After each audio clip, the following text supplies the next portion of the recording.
Hello student, एक बार आप सभी का फिर से स्वागत है लर्निंग पाथवे में। आज हम क्लास 10th का फायर एंड आइस को कंटिन्यू करेंगे।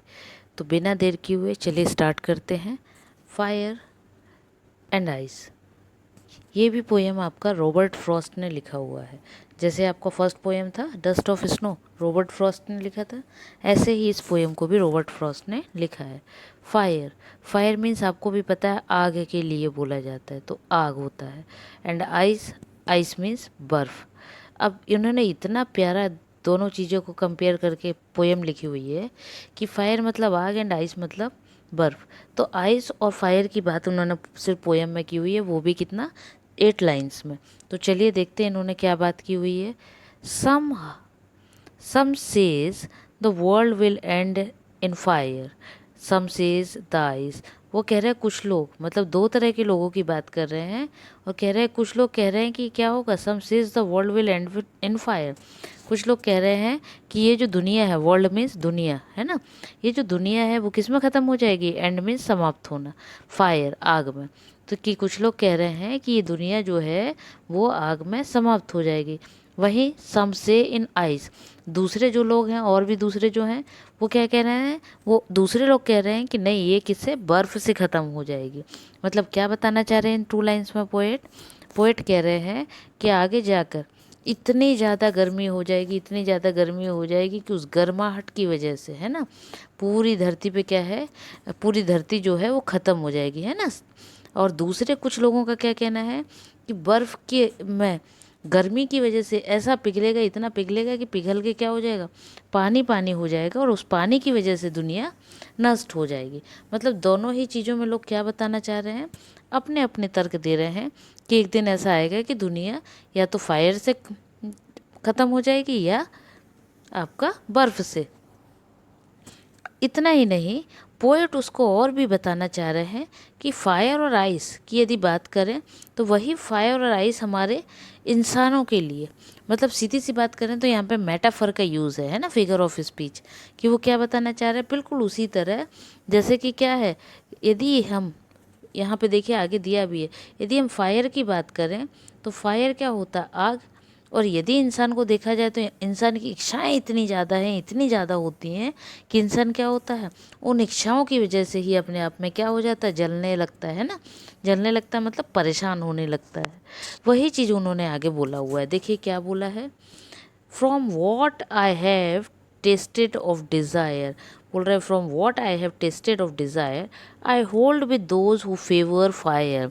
बोले अब मैं क्या सोच रहा हूँ कि जिनको, एक डिज़ायर मीन्स होता है इच्छा, डिज़ायर मीन्स इच्छा, वो कह रहे हैं जिनकी इच्छाएं बहुत ज़्यादा हैं, है ना, जिनको इच्छाओं की आदत है या बहुत सारी इच्छाएं रखते हैं, I hold with those who favour fire.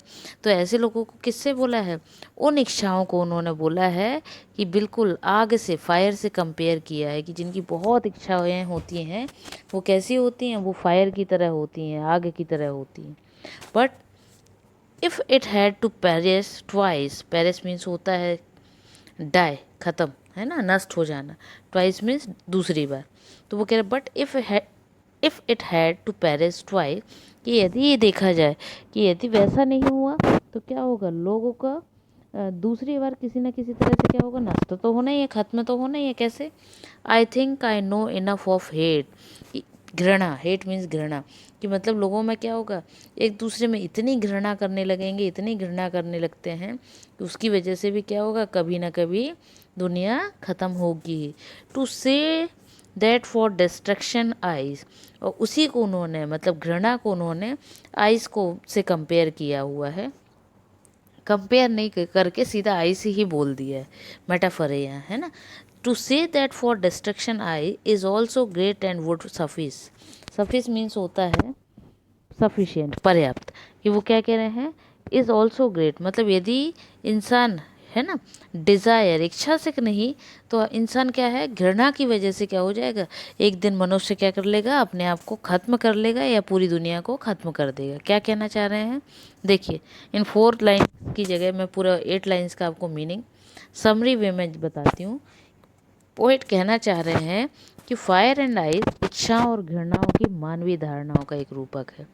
रूपक मीन्स अलंकार की बात हो रही है ना, कि इसमें रूपक रूपक बोला गया है कि उन्होंने लोगों को कैसा बताया कि इस तरह के हो गए हैं कि उनकी इच्छाएं, इंसानों की इच्छाएं क्या हो गई हैं, या तो वो बहुत ज़्यादा इच्छा करते हैं या बहुत ज़्यादा एक दूसरे से घृणा करते हैं।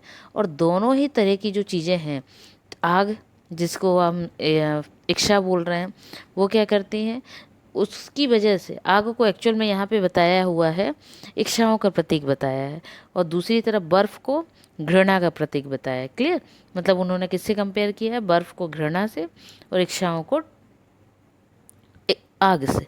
और वो क्या कहना चाह रहे हैं कि जिस तरह बहुत ज़्यादा इच्छाएं मन में रख लो तो क्या होता, कहीं ना कहीं देखा होगा, यदि इच्छाएं पूरी ना हो तो इंसान टूट जाता है ना।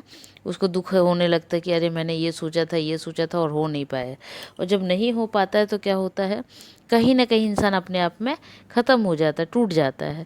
बिल्कुल उसी तरह घृणा में भी क्या होता है, अच्छा इच्छाएं क्या होती है, दिखती हैं, है ना, कि इंसान को ये करना है, ये करना है, ये करना है।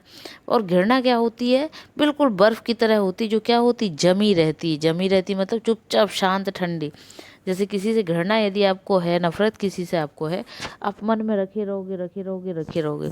और वो भी क्या है, वो भी तो एक तरह का अंत है, किसी ना किसी तरह आपको घुट घुट के, या कहना चाहिए उस चीज़ की वजह से आपको क्या हो रहा, आप अपने आप को नुकसान पहुंचाते हो। तो यहाँ पे नेट लाइंस में पोइट कहना चाह रहे हैं कि फायर और आइस उन्होंने एक एग्जाम्पल लिया है ना, अलंकार जिसको आप बोल सकते हैं।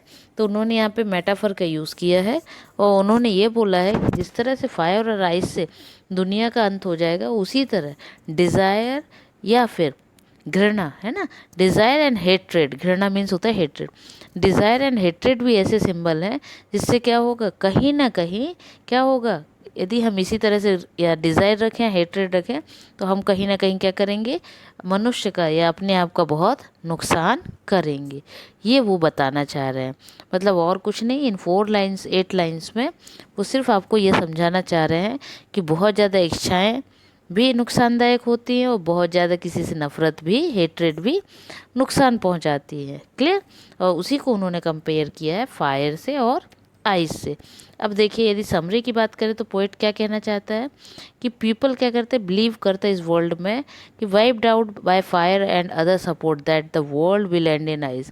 मतलब लोगों की, मतलब समरी वे में वो बताना चाहते हैं कि इसमें ये समरी में बताया गया है कि पोएट कहना चाह रहे हैं कि ये जो संसार है 2 तरह से ख़त्म हो जाएगा, या तो आग की वजह से या फिर आइस की वजह से। क्लियर?